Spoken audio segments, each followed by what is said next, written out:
The Spanish Inquisition. Now, the Inquisition, the statement is, the Inquisition was a horrific example of the intolerant abuse of religious power in the name of the Christian God by rampant torture and murder. So this indictment is often used as an example of what happens when Christians gain political power. Specifically Christians who actually take their religion seriously. That means you and me. Okay? The perpetrators of the Inquisition claimed divine favor and justified cruel and racist atrocities to enforce religious intolerance. Why do I say racist? Well, because a lot of it was directed against the Jews and the Moors in Spain, in the Spanish Inquisition. So the Moors were the Muslims who had spread from North Africa up into Spain, were halted in their advance by Charles Martel, the Battle of Tours, and kind of settled down into a semi-peaceful coexistence. Hello sports fans and welcome. My name is Professor S and today on Hasty History we're going to talk about the Spanish Inquisition. Now, you might be asking yourself, well, why is he wearing a black bathrobe and holding something he got at the souvenir shop in Universal Studios? Well, what we're going to do today is we're going to use Harry Potter to help us learn about and hopefully remember some stuff about the Spanish Inquisition. Okay? Before we can do that though, we need to start off with some of that sweet context. So let's start there. Alright, so back in the day, there's a place called the Iberian Peninsula. Nowadays we call it Spain and Portugal, but back then it was the Iberian Peninsula, okay? Now back in the day we're talking about it's ruled by Christians, specifically Goths. Now, these aren't the Goths you're thinking of, it's just what they were called. And they happen to be Christian, right? Now the Christians get kicked out of the Iberian Peninsula by a group of Muslims called the Moors. Now, problem is, the Moors don't finish the job. The Christian Goths, some of them anyway, they actually escape to the mountains, to the foothills of the Iberian Peninsula, and that's where they wait, and they plot their revenge, and they do it for like 800 years. And this is what we call the Reconquista, which is a lot more fun to say than it was to endure, because it's basically this 800-year process of the Christians trying to take back the Iberian Peninsula, and eventually they actually pull it off. 800 or so years after they've been kicked out, they managed to wrest power back from the Muslims that had taken it over. So there are two people that are basically in charge, Ferdinand and Isabella. And they were sort of the 1492 version of the power couple. They were ruling together, and most importantly, they were both very Catholic. Now, what they were worried about is that all the people that they had just taken over the Iberian Peninsula from, because see, some of them weren't Catholic, some of them were still Jewish or Muslim. They were worried that some of these people weren't going to convert, or that they weren't being converted. They didn't like this idea one bit. So what they do is they decide they want to make it illegal, basically. Everybody within their kingdom has to be Catholic. And to cement this, they go to the Pope at the time, Sixtus IV, and they say, hey, Sixtus, buddy, we need a papal bull. Now, a papal bull is essentially an edict from the church that says, hey, you guys over there, you're going to do this and you're going to do it this way. And people back then, they had to listen because the Pope had a lot of power. The church had a ton of political power. So papal bull was essentially law.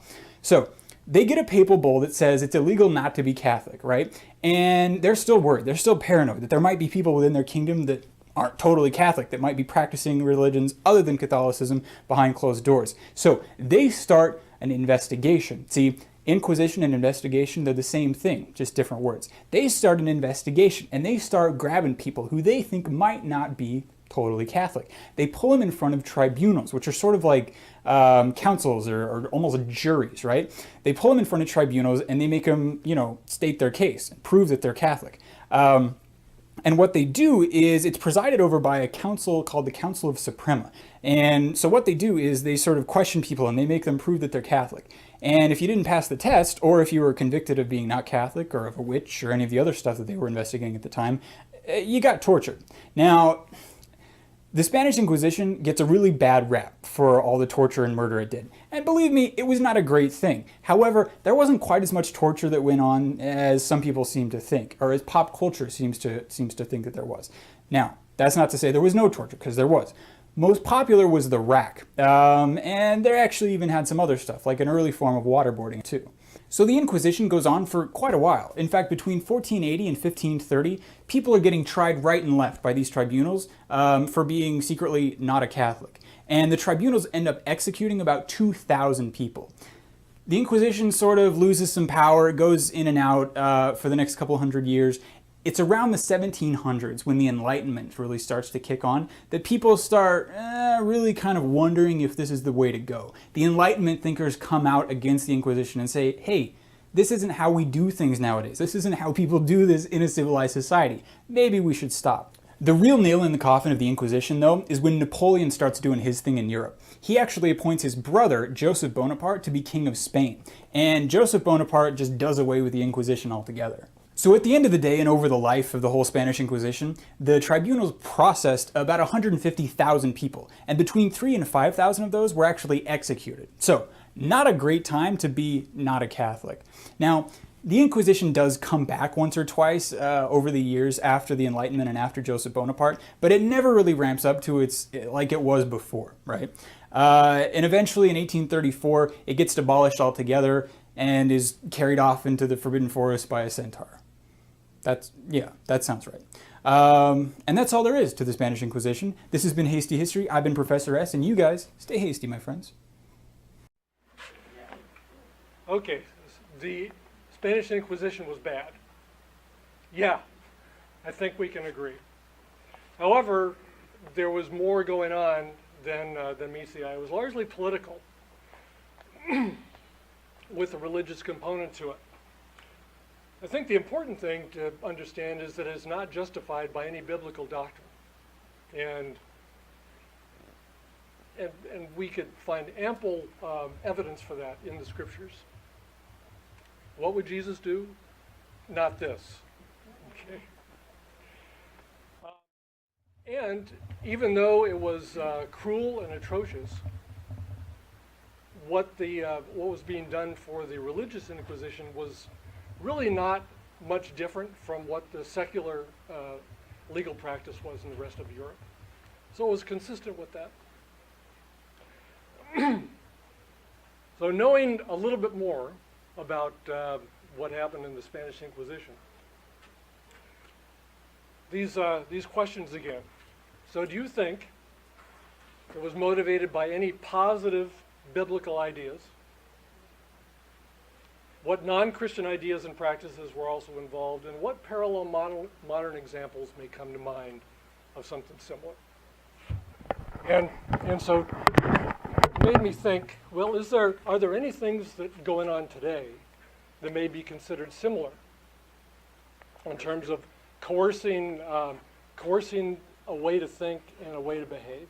What came to my mind is just the examples that we've seen in the past couple of years of prominent people losing their jobs, losing their companies, because they were perceived as not being